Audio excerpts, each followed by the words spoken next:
2020년을 시작하면서 나누었던 우리 교회의 방향을 다시 한번 제가 정리를 합니다. 하나님은 우리 한 사람 한 사람을 하나님의 자녀로 1차적으로 부르셨습니다. 그리고 이렇게 우리를 소명하신 하나님은 제자 훈련이라는 것을 통해서 우리를 양육하시고 하나님의 자녀로서의 정체성을 회복하게 하십니다. 그리고 다시 우리를 2차적으로 부르십니다. 2차적으로 부르셔서 사도적 보내심 가운데서 하나님을 알지 못하는 먼저는 우리 가족들, 그리고 지인들, 그리고 민족과 온 인류에게로 나아가서 하나님께서 그들을 자녀로 부르고 계심을 알리도록 하셨습니다. 2020년 우리 석천교회가 바로 이 부르심 앞에 있다, 이렇게 지금 말씀을 나눠보고 그 단계별로 1차적 부르심과 2차적 부르심인 보내심에 대해서 살펴보고 있는 겁니다. 그 중에 지난주 우리는 양육의 중급 단계로 우리의 가정과 교회 공동체를 하늘가족 공동체로 세울 방법을 살펴보았습니다. 그 방법을 우리 마음에 그리스도 예수의 마음을 품을 때 가능하다, 이렇게 살펴보았죠. 그리고 그리스도 예수는 하나님의 본체이셔서 형상화될 수 없음에도 하나님은 우리를 창조하실 때에 자신의 형상과 모양을 우리에게 부여하시면서 시각화하셨다, 이렇게 살펴보았고, 이러하신 목적이 있는데 그것은 위임하신 피조세계를 하나님의 속성과 성품인 거룩과 사랑으로 다스리게 하기 위함이다, 이렇게 살펴보았습니다. 기억하실 겁니다. 오늘은 지난주에 이어서 형상과 모양에 대해서 조금 더 살펴보고 한 주간 우리의 가정과 교회 공동체 안에 하늘가족 공동체를 세워가는 저와 여러분이 되기를 축복합니다.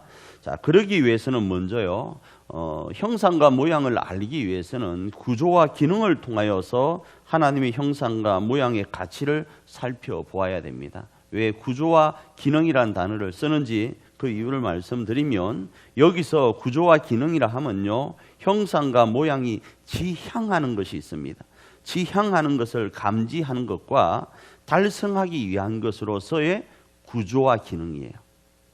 하나님이 형상과 모양을 통해서 말씀하시려는 것이 무엇인지를 알기 위해서는 구조가 필요하고요, 그것을 달성하기 위해서는 기능이 필요하기 때문에 기능과 구조라는 것을 통해서 살펴보려고 하는 겁니다. 그래서 여기서의 구조란 지성과 감성과 정서를 통해서 하나님이 아버지이심을 감지하는 거예요. 이 감지할 수 있는 능력으로 이해할 수가 있습니다. 그래서 인류가 처음 지음을 받을 때 하나님의 형상과 모양으로 지음받았기에 하나님의 모양과 형상의 그 구조인 지성과 감성과 정서를 통해서 하나님을 어떻게 감지하는가 하면 아버지로 감지하는 거예요. 아버지로 인지하는 거예요. 그리고 그 아버지와의 교제를 통해서 뭘 하는가? 천국을 누리는 거예요. 천국이 뭐라 그랬죠? 천국은 하나님이 계신 곳이에요. 천국은 지상에서 우리가 꿈꾸는 그 이상의 가장 행복한 장소인데, 그곳이 천국인 이유는 하나님이 계시니까 그곳이 천국이에요. 그래서 아버지이신 하나님과의 교제를 통해서 천국을 경험하는 것이 형상과 모양을 우리 가운데 시각화해 주신 이유인 거예요. 또 기능이란 구조적으로 인지한 것을 바탕으로 해서 아버지의 뜻을 이해하고 그 뜻을 올바르게 피조세계에 실현하는 것으로 이해할 수 있는 거예요. 왜 우리에게 형상과 모양을 부여하셨는가? 그건 기능적으로 피조세계를 어떻게 해요? 하나님의 뜻을 이해하고 그 뜻을 올바르게 실현하는 데 있다라는 거예요. 그래서 지난주 살펴본 바대로 태초의 인류는 이러한 기능을 통해서 피조세계를 거룩과 사랑으로 다스릴 수 있었습니다. 정리하면 하나님께서 우리에게 부여하신 형상과 모양은 하나님을 아버지라고 인지하고 부를 수 있는 가치와 함께 하나님께서 위임하신 피조세계를 다스릴 수 있는 가치를 지니고 있다, 이렇게 이야기할 수 있는 겁니다. 그런데 태초의 인류인 아담은 이러한 구조와 기능을 욕심으로 왜곡시키고 변질시킵니다. 그리고 그 모습이 2020년 오늘을 사는 우리 그리스도인에게도 동일하게 나타나고 있습니다. 그리스도 예수로 인하여 회복된 하나님의 형상과 모양의 가치를 하나님께서 정하신 거룩과 사랑으로 세상을 바라보고 진단하기보다 우리의 욕심으로 세상을 저울질하고 진단합니다. 제가 자꾸 피조세계 세상 이야기하니까 먼 나라 딴 나라 같죠. 그냥 간단하게요. 우리의 가정과 우리의 교회를 피조세계라 생각하시면 돼요. 세상이라 생각하시면 돼요. 그래서 우리의 욕심으로 세상을 저울질하고 진단하는데 우리의 자녀와 부모를요, 우리의 남편과 아내를 저울질하고 진단해요. 하나님의 형상과 모양으로 바라보질 않고 하나님의 그 구조적이고 그 기능적인 모습으로 바라보질 않고 세상의 관점으로 저울질하고 진단한다 이겁니다. 교회를 또 저울질하고 진단합니다. 목사와 성도를 저울질하고 진단합니다. 그러나 다시 말씀드리지만 하나님께서 우리에게 허락하신 하나님의 형상과 모양의 가치는요, 하나님을 인지하는 구조와 그분의 뜻을 이해하고 그 뜻을 올바르게 우리 석천의 가정과 교회에 실현하는 데 기능이 있는 거예요.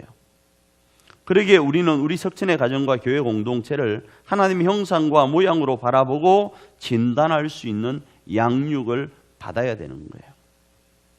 그리고 우리 석천의 가정과 교회 공동체를 하늘가족 공동체로 세워가야 되는 거예요.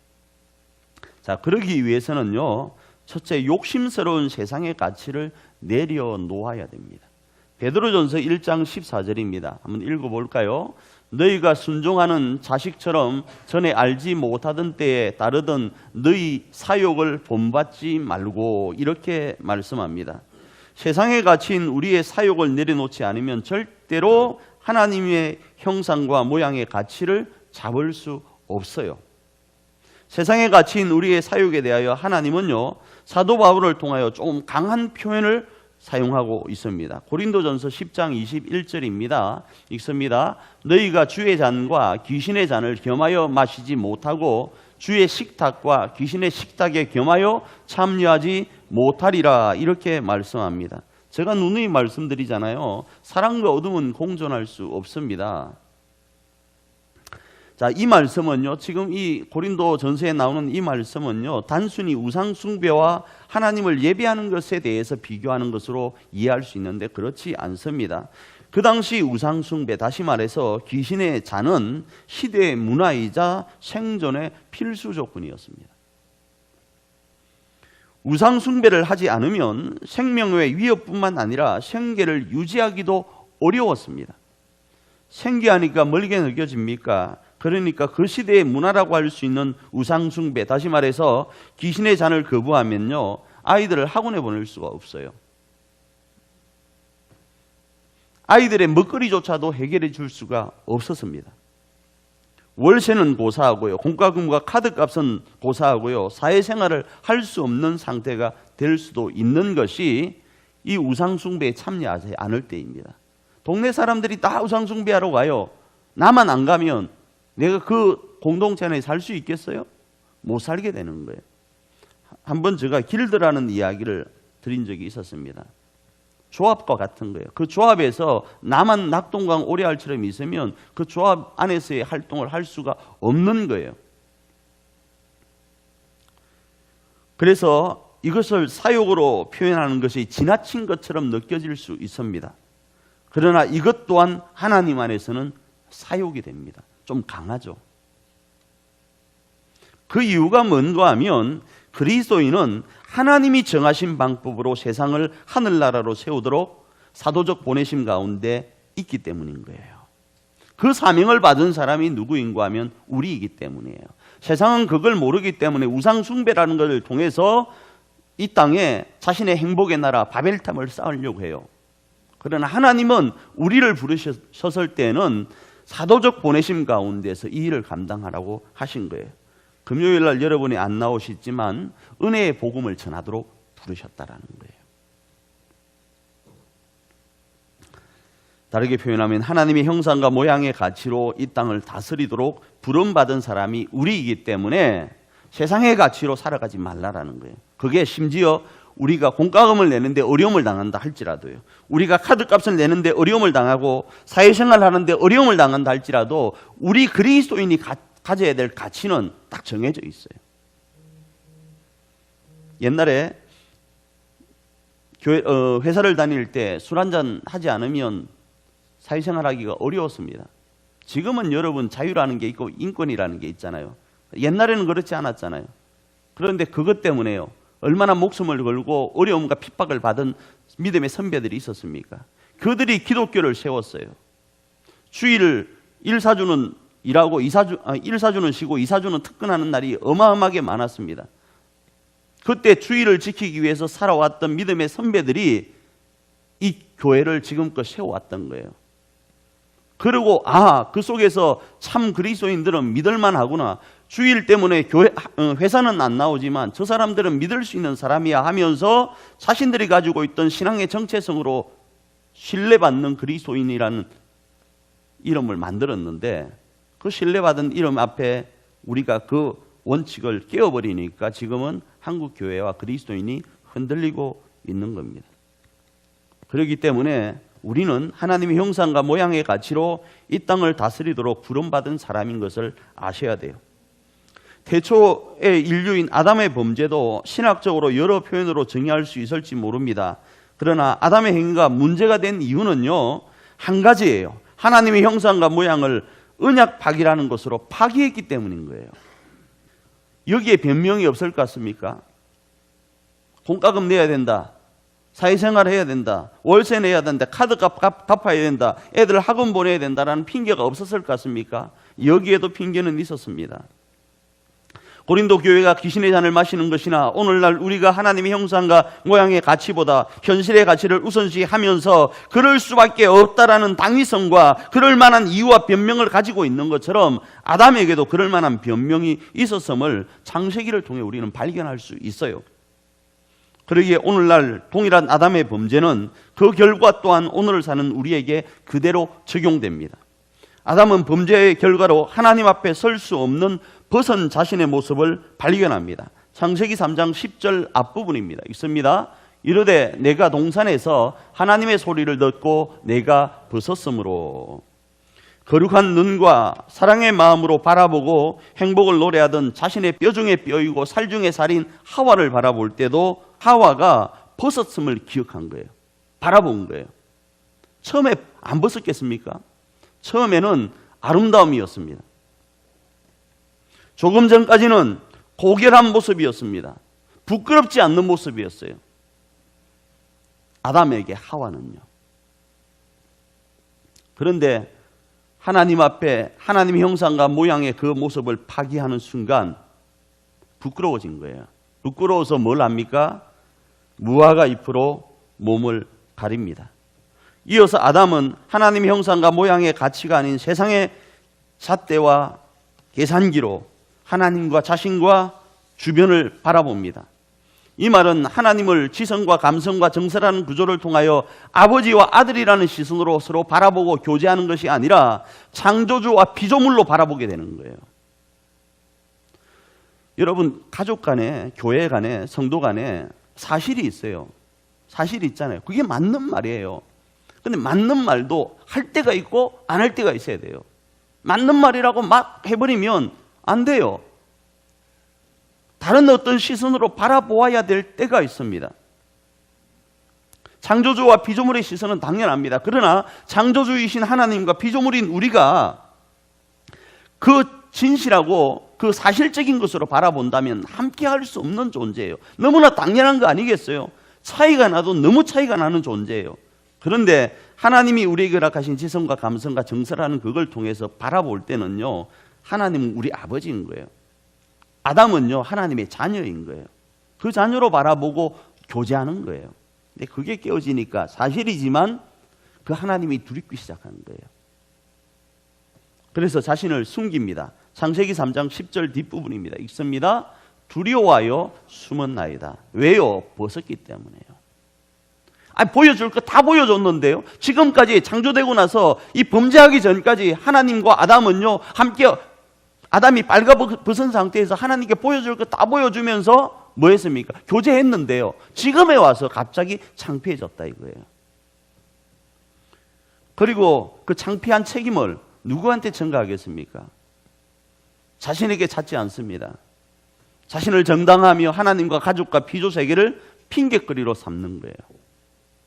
오늘날 우리는 어떠합니까? 우리 안에 하나님의 형상과 모양의 가치가 아닌 세상의 가치로 가족과 교회의 민낯을 지적하고 있지 않습니까? 가족이기 때문에 더 잘 압니다. 가족이기 때문에, 교회이기 때문에 우리의 민낯을 더 잘 알아요. 빨가벗은 우리의 모습을 잘 알아요. 그게 옛날에는 너무 좋았습니다.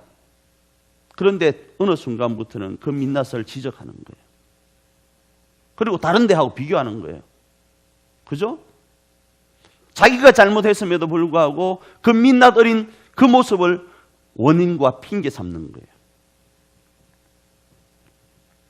그렇게 고결하고 아름다웠던 것이 단점으로 보이는 거예요. 결혼한 분들 단점이 보여서 이 사람하고 절대 나 결혼하면 안 돼라고 하면서 아버지가 억지로 결혼시킨 분 옛날에는 계셨잖아요. 그죠? 그러니까 지금은 아니잖아요. 나 저 사람 진짜 싫은데 하면서 결혼한 사람 있습니까? 있으면 죄송합니다. 이 설교가요. 그러나 보편적으로는 그렇지 않잖아요. 그러면 그때 좋았던 그 감정 가지셔야 될 거 아니겠어요? 그런데 어느 순간 그렇게 좋았던 것이 뭡니까? 이상하게 단점으로 보이기 시작하는 거예요.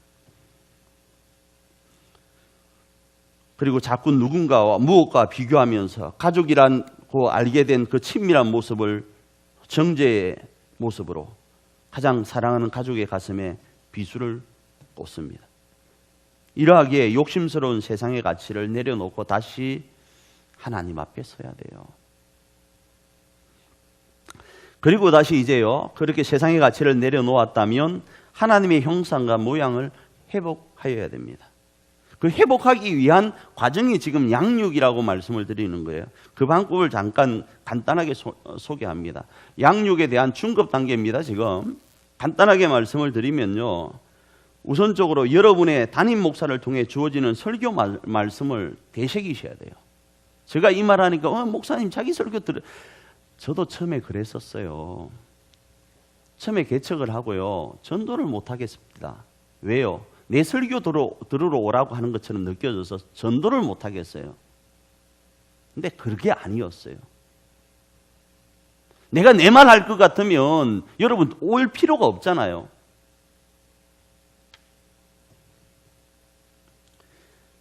그렇기 때문에 우선적으로 양육받기 위해서는 담임 목사를 통하여 주어지는 설교 말씀을 되새기셔야 돼요. 밴드에 올라오는 주일날 말씀과 수요예배 말씀을 여러분 되새기셔야 된다고요.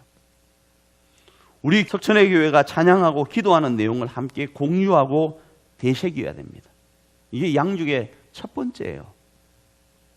혹시 여러분에게 찬양이 어렵게 느껴집니까? 오늘 부른 이 찬양이 어렵습니까? 어렵나요? 근데 여러분, 제가 지난번에도 한번 말씀드렸는데 저는 박치예요. 그래서 여러분이 안 보일지 모르겠지만 손가락으로 이걸 세면서 이걸 하지 않으면 박자를 못 지켜요. 여러분 잘 아는 노래 중에 그 아파트라는 노래 알죠? 윤수일 씨가 부른 아파트요. 그거 저 못 부릅니다. 박자를 못 지켜요. 노래방 가서 한번 불러봤습니다. 절대로 못 부릅니다. 정말로요. 그 빰빰빰 빠바바바 기타는 치는데 음은 뜯는데 박자는 못 지킵니다. 증인 있습니다. 우리 애들은 다 알아요. 아빠가 못 지키는구나.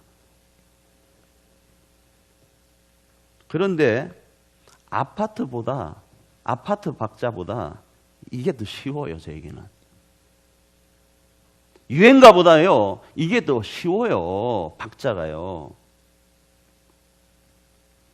그러니까 여러분 계속 듣고 흥얼거리다 보면 가요보다 더 쉽게 느껴질 거예요. 영상으로 올라오니까 여러분 계속적으로 좀 들어주시길 바라요. 그 찬양 안에는 교회의 방향이 숨어 있어요. 오늘 주일날 이렇게 찬양을 드리잖아요. 이 찬양이 그냥 우리 홍 집사님이 그냥 정하신 것 같아요? 아니요. 이걸 정할 때는 저하고 카톡을 주고받아요. 목사님 이번 주 설교 제목이 뭐고 설교의 가제목을 제가 알려드리고 설교의 가제목과 함께 설교의 맥락을 3가지로 짚어서 보내드려요. 그리고 제가 마지막에 할 추천 찬양을 2곡을 보내드립니다. 그러면 그 흐름에 맞추어서 찬양을 선정해요. 주일날 주중에 그것 때문에 엄청 바쁩니다. 서로는요. 그렇기 때문에 찬양 안에도 뭐가 들어있는가? 우리 교회의 방향이 녹아있는 거예요. 이렇게 말씀드리니까 번외로 이런 질문을 속으로 할 수 있습니다. 목사님 설교보다 다른 목사님 설교가 은혜가 되고 우리 교회 찬양보다 다른 교회 찬양이 더 잘하는 것 같고 좋아요라고 하는 사람이 있을 수 있습니다. 저 먼 나라 안드로메다에서는. 이 질문에 제가 뭐라고 대답할지 모르겠습니다. 그죠? 내 설교보다 다른 사람 설교가 좋고 우리 교회 찬양보다 다른 교회 찬양이 좋다고 하는데 내가 뭐라고 말하기 어려울 수 있습니다. 저도 압니다.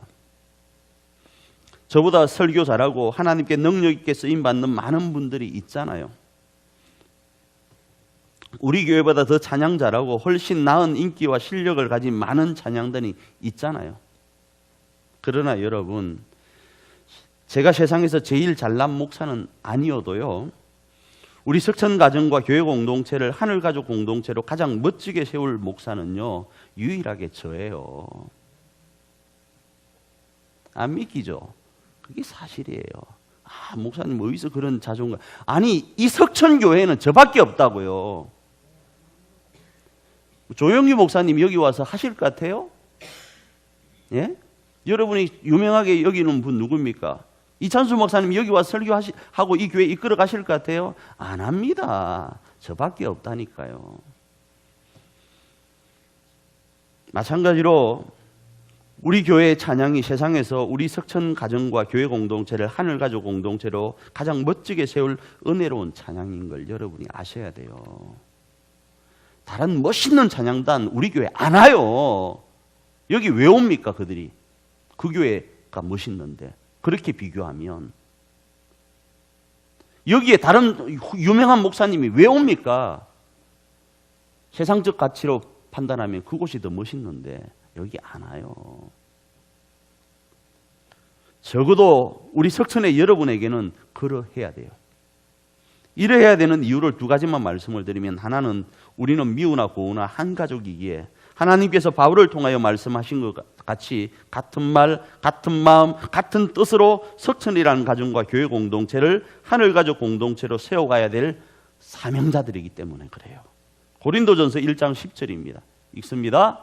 형제들아, 내가 우리 주 예수 그리스도의 이름으로 너희를 권하노니 모두가 같은 말을 하고 너희 가운데 분쟁이 없이 같은 마음과 같은 뜻으로 온전히 합하라. 그래서 누가 뭐래도요, 여러분에게 가장 위대한 설교자는 누구라고요? 참, 마스크 썼으니까 제가 이해하겠습니다. 지구상에서 가장 능력 있는 찬양단은요, 우리 교회 찬양단이에요. 할렐루야. 지금 제가 저와 우리 찬양단 이야기하는 것 같죠?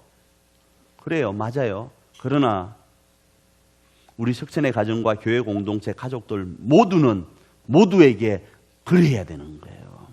여러분의 가정의 남편은 그 사람 한 사람이 세상에서 가장 위대한 남편인 거예요. 옆집 남편 비교하지 말고요. 아내 비교하지 말라는 이야기 하려고 하는 거예요. 여러분의 자녀는요, 옆집 자녀보다 더 위대하고 위대한 세상에서 하나밖에 없는 여러분의 자녀라는 이야기를 하려고 하는 거라고요. 그게 하나님의 형상과 모양을 회복하는 거예요.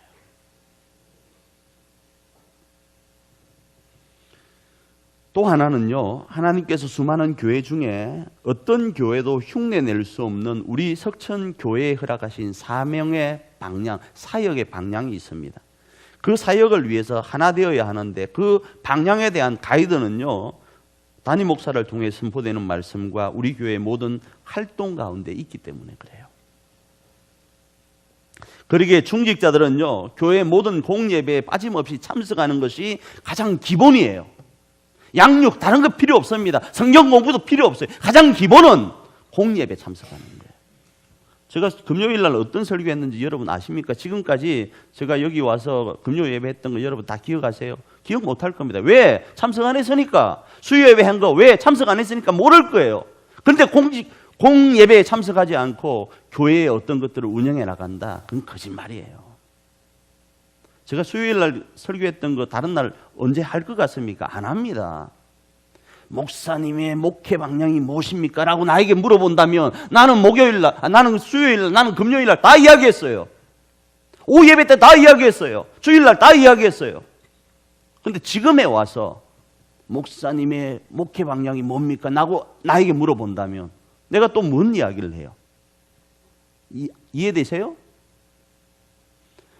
찬양을 통해서 교회의 방향을 제시합니다. 그런데 찬양을 안 했어. 어떻게 알아요? 그렇기 때문에 가장 기본적인 양육의 모습은 공예배에 빠짐없이 참석하는 겁니다. 기본은요, 기초이기도 하지만 가장 중요하기 때문에 기본이고 기초인 거예요. 이게 빠진 상태에서는 교회를 온전히 세울 수 없는 거예요. 제가 중직자 교육 때 중직자분들에게 이런 말씀을 드렸습니다. 이 직분이 뭔지 알고 받냐고 내가 말씀을 드린 적이 있어요. 그리고 수요 지금 계속적으로 지나갔습니다만 수요 예배 때 교회의 생활에 대해서 이야기를 하면서 이 부분을 다시 말씀을 드렸습니다. 중직자들은요, 담임 목사만큼 교회에 출석해서 목숨 걸고 교회를 세워야 돼요. 그래야 양육이 일어나요. 그래야 교회가 세워진다고요. 그렇지 않으면 그건 불충이에요. 그래서 제가 이 직분이 뭔지 알고 받냐고 내가 이야기를 한 거예요. 그러면 그건 직무유기예요. 많이 부담되죠. 거룩한 부담을 가지라고 이 말씀을 드리는 거예요. 여러분 힘들어도 여우 같은 부인과 토끼 같은 자식을 먹여 살리려고 부담감 안고 살아왔던 가장들 있잖아요. 남편들, 아버지가 있었지 않습니까? 그들 힘 안 들었어요. 그런데 가정이라는 것을 세우기 위해서 그 부담감 안고 가는 거 아니겠어요? 혼자 살면 사장이 뭐라면 에이 때리치운다 할 거예요. 그러나 가정을 세우기 위해서는 그 부담감을 안고 회사 출근하는 거 아니겠어요? 저도 처음 회사 다닐 때 많이 울었습니다. 정말로요. 많이 울었는데 내 동생하고 같이 살기 위해서 어쩔 수 없이 출근한 적이 너무 많아요. 그것 때문에 출근하는 거 아니겠어요? 마찬가지예요. 거룩한 부담이 있어도 교회를 교회답게 세우기 위해서는 이 양육 과정 가운데 있어야 돼요. 그러나 여러분 현실적으로 어렵잖아요. 여러분이 공예배 다 참석하기가 지금 시대 앞에서 쉽습니까? 어렵잖아요. 그 마음이 하나님께 드려져야 돼요. 참석하지 못하더라도. 그리고 그럼 어떻게 할 것인가? 최소한 교회 밴드와 유튜브에 실시간과 녹화로 송출되는 예배와 설교와 찬양과 기도에는 동참하셔야 된다고요. 이 오프라인 예배는 못 나오더라도 내 환경과 여건과 삶이 고단해서 이 자리에 그대로 그 시간 정확한 시간에 참석은 못 하더라도 수시로 교회의 모습을 유튜브나 밴드를 통해서 확인하시고 살피셔야 된다고요. 기도의 내용에 같이 공감하셔야 된다고요. 그래야 교회가 산으로 가는지 바다로 가는지 알 거 아니겠어요. 이것이 가장 기본이 되는 양육 단계예요. 너무 어려웠습니까? 너무 부담스러웠습니까? 아니요. 그렇게 하셔야 돼요. 그래야 교회를 하늘가족 공동체로 세울 수 있어요. 그리고 또 다른 한 방법을 알려드리면 여러분 올해가 몇 년도인가 하면 2020년이에요. 2020이에요. 외우기 참 쉽습니다. 2020. 하루 성경을 20분 이상은 읽으셔야 돼요. 20이니까. 그리고 기도는 하루 20분도 하셔야 돼요. 왜요? 20이니까. 내년에는 성경은 20분, 기도는 21분. 후내년에는 성경은 20분, 기도는 22분. 그 후내년에는 성경은 20분, 기도는 23분. 이렇게 하셔야 돼요. 기본적인 양육의 모습이에요. 이렇게 하면서 하나님의 형상과 모양을 회복하는 것이 양육의 가장 기본적인 거예요. 이번 한 주간 이렇게 양육의 내용대로 실천해서 하나님의 형상과 모양의 가치로 회복하고 우리의 인도자 되시어 우리를 이끄시는 주님으로 우리 석천 가정과 교회 공동체를 하늘가족 공동체로 세워가는 저와 여러분 되기를 축복합니다.